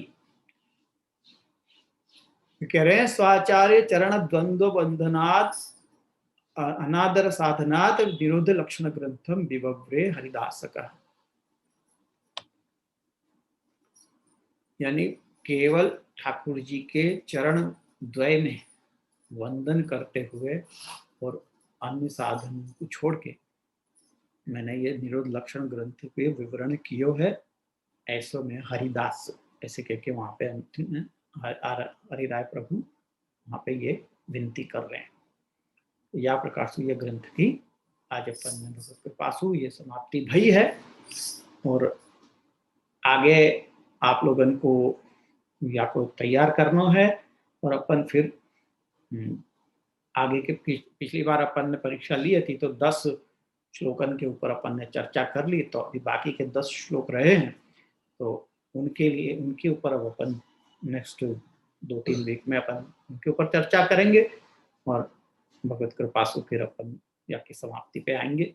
मैं आपके नोट्स पूरे मैंने तैयार कर लिए हैं, मैं आपको थोड़ा थोड़ा भेज ही रहा हूँ, फिर एक साथ भी मैं सारो एक ई बुक बना के आप लोगों को मैं दूंगा ताकि आप तुरंत रेफर कर सको और तैयारी कर सको।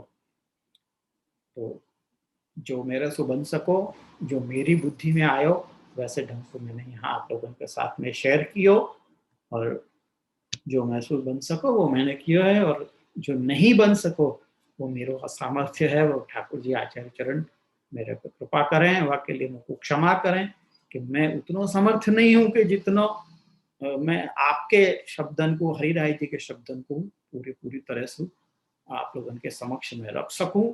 इतना मेरा भी सामर्थ्य नहीं है, जितना मेरा सामर्थ्य है उतना ही मैंने आप लोगों के समक्ष रखो है।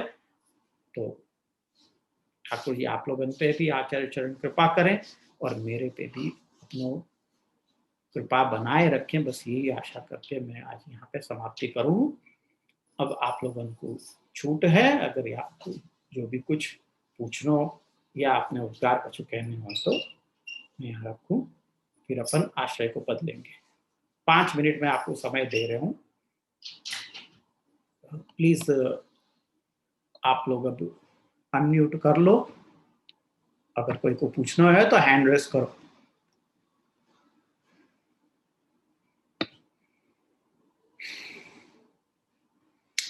Yes, the first hand to go up is निहार भाई। तो शुरू करें निहार भाई।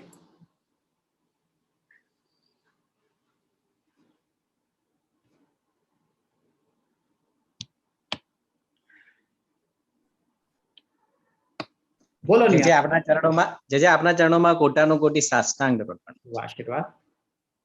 જે ઠાકોરજીના ગુણગાન કરતા હોઈએ અમુક ટાઈમે એવું હોય કે એનો અર્થ ખબર ના હોય, એટલે કીર્તન કરતા હોઈએ તો ગુણગાન કરવામાં એવું થાય છે કે અમુક પાઠ હોય, શ્લોક હોય કે કીર્તન હોય, એમાં એનું ખબર ના પડે તો એનો અર્થ સમજીને ગુણગાન કરવામાં અથવા અર્થ વગર ગુણગાન કરવામાં એમાં કઈ ભેદ છે? હા, એ તો છે જ। જી જી એ તો શ્રવણ શબ્દનો અર્થ એ જ બતાવીને કે શ્રવણ એટલે આપણે જે શબ્દો બોલી રહ્યા છીએ કે ગાઈ રહ્યા છીએ એના અર્થનો અનુસંધાન પૂર્વક એને શ્રવણ કરવું, એનું નામ શ્રવણ કહેવાય। બાકી એ ખરું શ્રવણ નથી જો તમે ખાલી અર્થ નથી સમજ્યા, કેવલ શબ્દો જ સાંભળ્યા છે તમે પણ એનો અર્થ નથી, તો એને શ્રવણ નહીં કહેવાશે, એ અધૂરું શ્રવણ છે। એટલે શ્રવણ કરવું તો એ જ રીતે કરવું જોઈએ કે એના અર્થનું અનુસંધાન પણ તમને થવું જોઈએ। એ શબ્દોનું તાત્પર્ય શું છે, એ વાક્યનું તાત્પર્ય શું છે એ તમને સમજમાં આવવું જોઈએ, તો જ એને શ્રવણ કહેવાશે। જી જી દંડવત પ્રણામ। હા,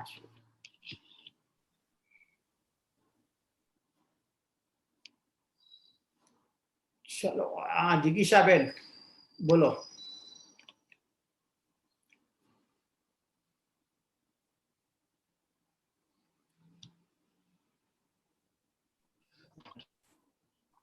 हाँ बोलो जय जिज्ञासा। जय अनम्यूट सदैन्य पंचांग प्रणाम। जय जय श्री। પ્રશ્ન એવો કે આપણે જેમ હમણાં નિહારભાઈએ કીધું કે કીર્તન કરીએ કે કોઈ પાઠ પણ ગાન કરતા હોય, ઘણી વખત એનું સમજણ નહીં પડતી હોય તો બધા જ પાઠોનું પાઠન કરવું સમજ્યા વગર એના કરતા કોઈ એક જ નું ગાન કરવું સમજીને, ઇઝ ઇટ બેટર? હા, તો એના માટે સર્વોત્તમ સ્તોત્ર છે। અને એટલે ગુણગાન નું જ્યારે પ્રભુનું સર્વોત્તમ સ્તોત્રમાં તો નામ સ્મરણ થયું, પણ જો સપ્તશ્લોકીમાં ગુણગાન છે શ્રી આચાર્યજીના 6 ગુણ અને ધર્મી સ્વરૂપ, તો એ એક જ તમે સમજીને પણ એક જ પાઠ કરો તો એ ગુણગાન વધારે મહત્વ કરતા ખરું કે બીજા બધા તમે ટ્રાય ટુ અચીવ એવરીથિંગ? નહીં, પણ જે પણ તમે કરો એ સમજીને કરો, જેટલું પણ કરો એટલું એ વધારે બેટર છે। એમ જ કહીશ, જેટલું સમજીને અને ધ્યાન અનુસંધાન અર્થના અનુસંધાન પૂર્વક કરો તો એ વધારે બેટર છે। ઓકે, હા વૈભવી બેન, હા બોલો।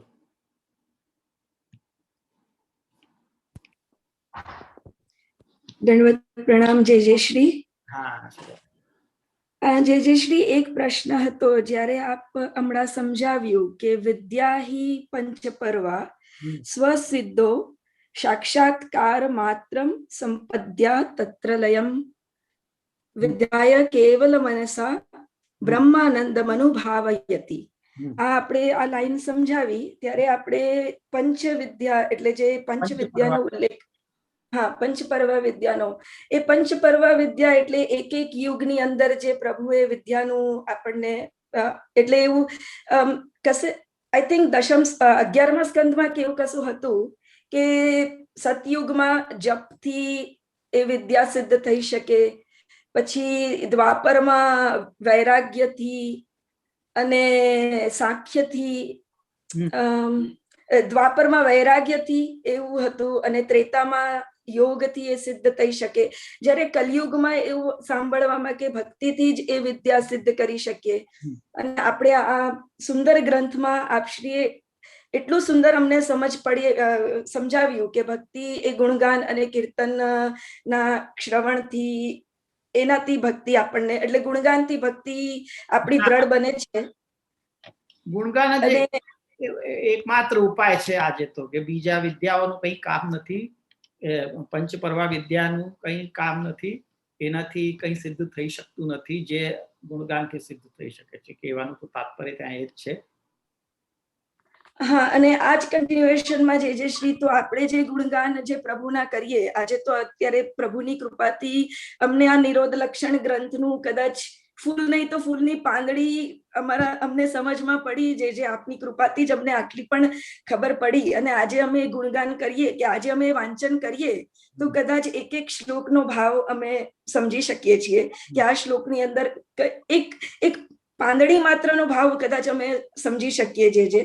તો એવી રીતના આપણે જરા સમજતા શું આપણે લાઈક આજે સર્વોત્તમ સ્તોત્રનું પણ હમણાં આપણે કહ્યું કે સર્વોત્તમ સ્તોત્ર જે નામ સ્મરણ છે, તો પૂરું સર્વોત્તમ સ્તોત્રનો અર્થ આજે લઈને બેસીશું તો કદાચ અમારી કેપેબિલિટી નહીં હોય કે અમે આખું પણ જરા એક અંશ માત્ર, તો એનાથી શું અમે આમાં આગળ વધી શકીએ? ઓફકોર્સ, કેમ નહીં, વિધાઉટ ડાઉટ. જી. કારણ કે ઓવરઓલ ગોપી ગીતનો ભાવ કે વેણી ગીતનો ભાવ કહીએ આપણે તો આપણે આમ ભાવ જયારે સમજીએ પણ કડી જયારે લઈને બેસીએ ને એક એક શબ્દનો અર્થ જયારે આપણે વાગોળવા બેસીએ તો કદાચ આપણે ભૂલી જઈએ કે ગાન આપણે કરી રહ્યા હતા અને પછી કદાચ બધું મિક્સઅપ થઈ જાય છે શ્રી, કારણ કે અમારી કેપેબિલિટી એટલી ના હોય તો બધું. પણ આપણે આવર્તન ચાલુ રાખીએ ને તો ભગવત કૃપાથી ક્યારે ને ક્યારે કૃપા થઈને અને જરૂર થશે. ગુણગાન ક્યારે નેક્સ્ટ નથી થતું, ટીપે ટીપે સાગર ભરાય છે. જી સાક્ષાત દંડવત પ્રણામ. વિપુલભાઈ બોલો.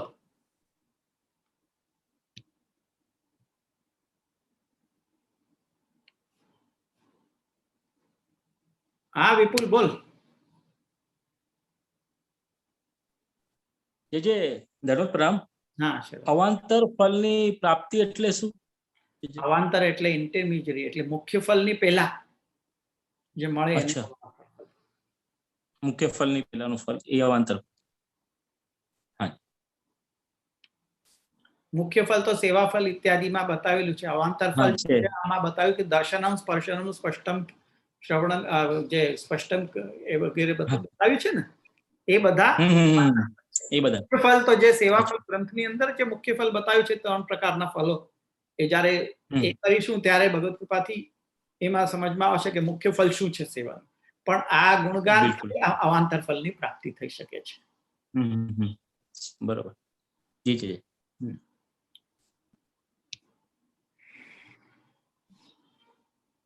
I don't see any other hands.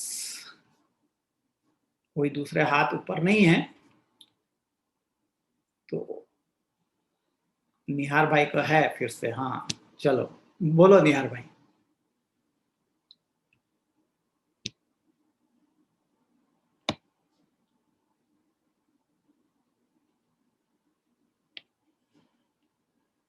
Unmute કરો નિહાર ભાઈ. હા, જે હમણાં આપના ચરણોમાં દંડવત પ્રણામ.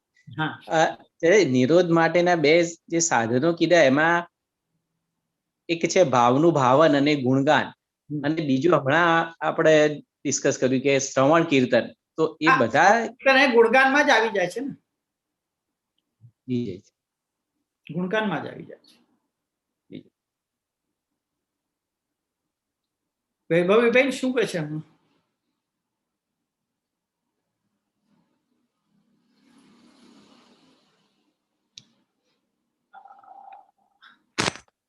પ્રણામ. જે એક વાર થોડુંક જરાક પેલું તીર્થ વાળી જે લાસ્ટ એ છે ને કે તીર્થમ નાતઃ પરાત પરમ, તો એ એક વાર કે તીર્થનું જે અહીંયા કહ્યું કે તીર્થ એ સોલ્યુશન નથી કે સોલ્યુશન છે એવું અહીં કહેવા જરાક કન્ફ્યુઝન થઈ ગયું. એ લાઈન છે પણ તીર્થ મનોમાર્જક હોવાને કારણે એક સોલ્યુશન છે ખરું, પણ એનાથી પણ ફાસ્ટ જો છે આ ગુણગાનથી મળી શકે છે.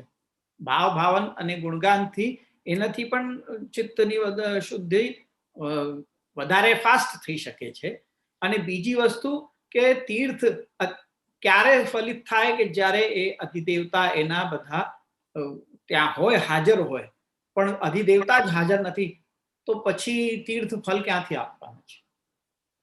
એટલે તીર્થ અસાધક થઈ ગયા છે હમણાં, એમ કહેવાનું તાત્પર્ય છે. એટલે પછી સાધક તો ગુણગાન અને ભાવ ભાવન જ રહી ગયા. એમ છે. જી જી જી જી જી पंचांग प्रणाम जी जी. तो फिर आप अपन यहाँ पे समाप्ति करें आज के सत्र की. तो और तो कोई आ नहीं रहे तो अपन आश्रय को पद लेना. दृढ़ इन चरणन केरो भरोसो, दृढ़ इन चरणन केरो, श्री वल्लभ नख चंद्र छटा बिन, सब जुग माज अंधेरो भरोसो, दृढ़ इन चरणन केरो, साधन और नहीं या कली में, जासो होए निवेरो,